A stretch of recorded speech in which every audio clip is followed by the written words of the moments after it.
Thank you so very much, Honorable State Minister, who also happens to be an alumnus of IBA. We're very proud of having him here today. Excellencies, honorable guests, Assalamu alaikum and a very good afternoon. Let me start with humility by paying respect to the millions who laid down their lives for the independence of our beloved nation, and also recognizing thousands of women who sacrificed their soul for the liberation of this country. Let me take this opportunity to congratulate the representatives of two great nations for being part of this very timely initiative. My special thanks to my friend Shobshati Dotto for organizing this very important event. May I also thank from the bottom of my heart all our delegates from India for being with us during our liberation war. Your nation not only helped us during our crisis through providing shelter and supporting us in the battlefield, but even more than thousands sacrificed their lives, which in no way can be reimbursed. I, however, hope that we will continue to honor this relationship and take measures to avoid deterioration in our relationship. We are two proud nations which can only gain through mutual respect and sharing of opportunity. Let us ensure that we operate on a level playing ground. It is important to note that both emotionally as well as at a practical level, Bangladesh is celebrating two important events: the birth centenary of our beloved father of the nation, Bangabandhu Sheikh Mujibur Rahman, and next year, the 50th year of independence of our beloved Bangladesh. Thus, we are very focused and resolute in achieving the milestones forged by our leader, Her Excellency Prime Minister Sheikh Hasina. This includes the already initiated, through Digital Bangladesh, of course, the application of fourth industrial revolution.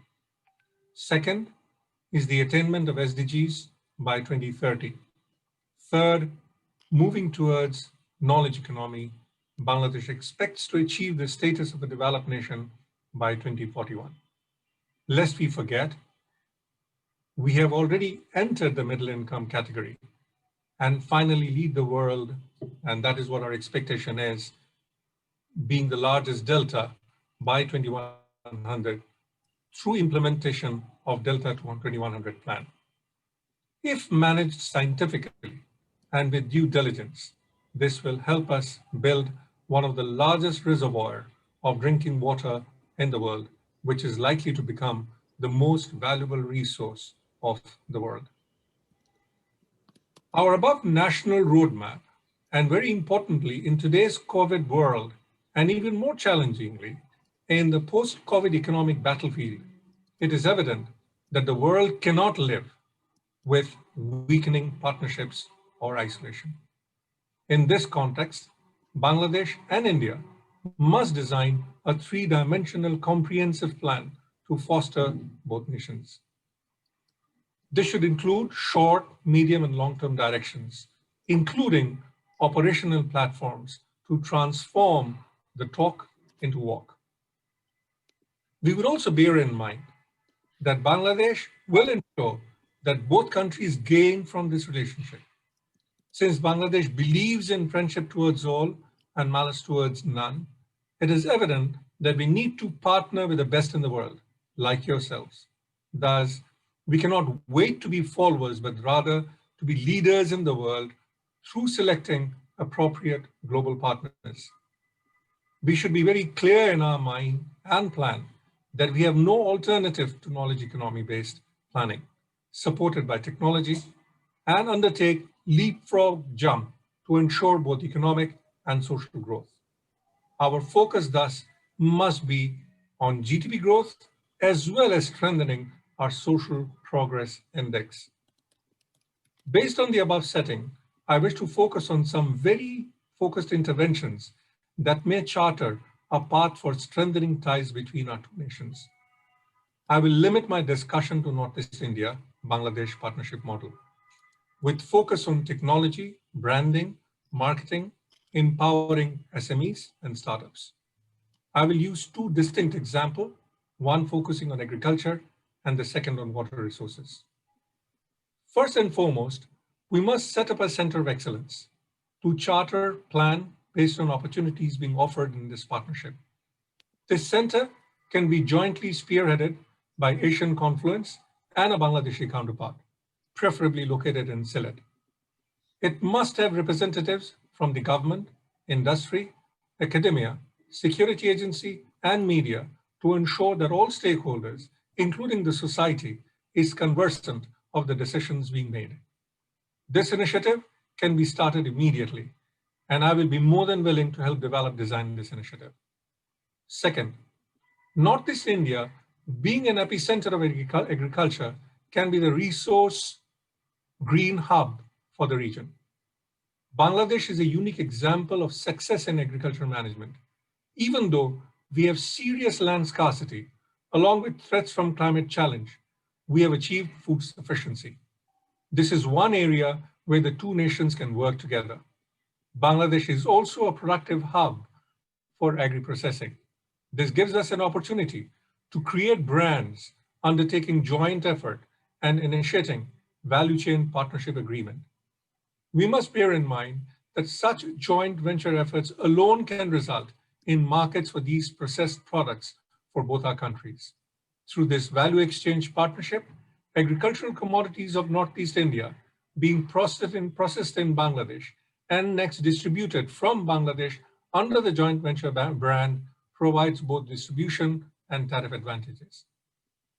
Thus, a unique joint venture brand can be created which will provide a better marketing opportunity and much greater cost advantage compared to just a single country origin strategy. Agri-processing is essentially going to cater to small farmers as well as small manufacturers clustered within an economic zone, which will have to be integrated. This one economic zone will have to house technology-based firms to support data processing, supply chain grounded blockchain technology hub, distribution-based IoT hubs, packaging-based 3D printing hubs, etc.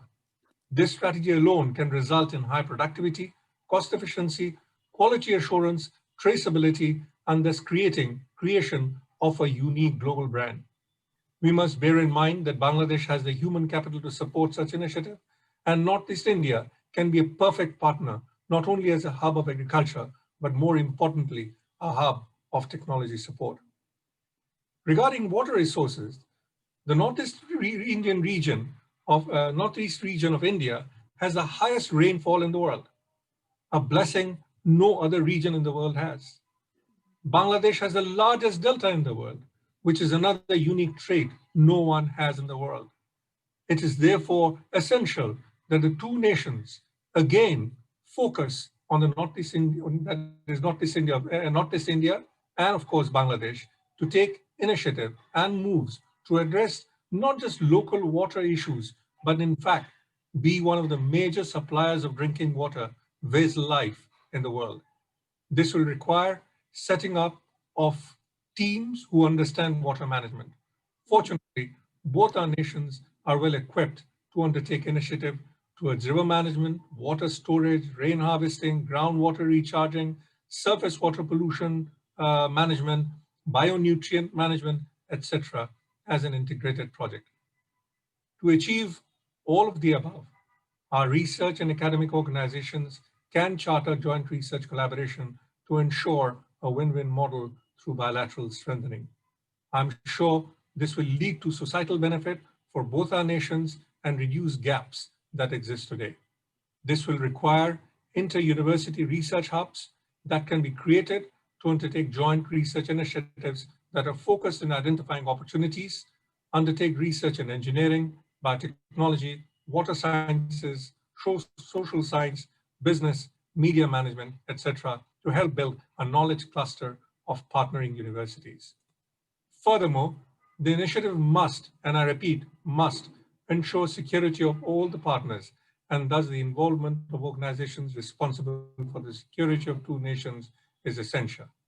Furthermore, media will play a vital role to ensure that a positive word of mouth is generated to substantially narrow down the negative vibe the people of two nations presently hold.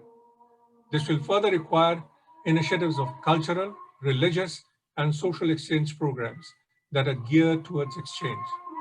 Thus, this must ensure that both nations are discussing and sharing cultural, social, religious, and business exchange programs through media partnership.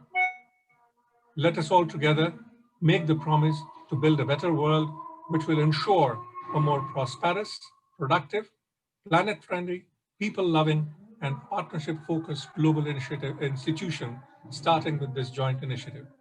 We offer our services with an open heart and mind.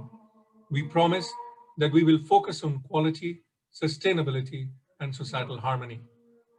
This will be a center of excellence for the world to learn from.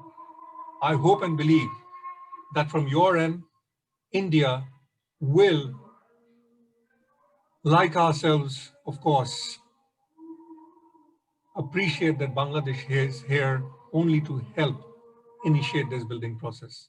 However, rest assured that we as a nation will never accept to be treated as secondary. Thank you so much for your presence and motivating this great initiative.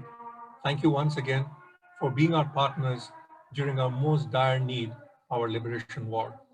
May you all stay safe and well in the present global pandemic. Joy Bangla, Joy Bangla.